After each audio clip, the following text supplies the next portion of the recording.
કે સત્સંગનું બળ વધે અને કુસંગનું બળ ઘટે, એનો શો ઉપાય? તો મહારાજે જવાબ આપ્યો કે અંદરનો જે કુસંગની સેના છે અને બહાર કુસંગની સેના છે, એને બેને રિલેશન છે, રિમોટ રિલેશન કે એને આપણે રિમોટ રિલેશન.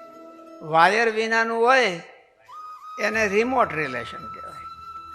અને અંદરની જે સત્સંગની સેના છે અને બહારની જે સત્સંગની સેના છે, એને બેને પણ રિલેશન છે, અને એ પણ રિમોટ રિલેશન છે.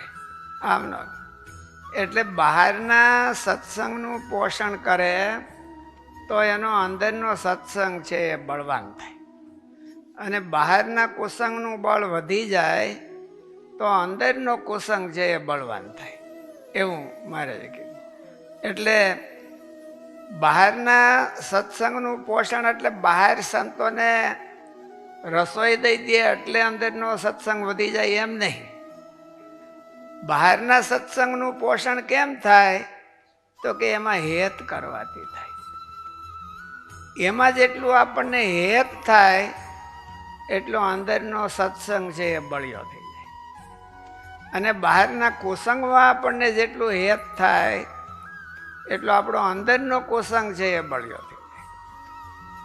બહારના લેતી દેતી તો ઠીક છે, પણ એમાં હેત કરવાથી એનું પોષણ થાય છે, અને કુસંગમાં હેત કરવાથી કુસંગનું પોષણ થાય છે.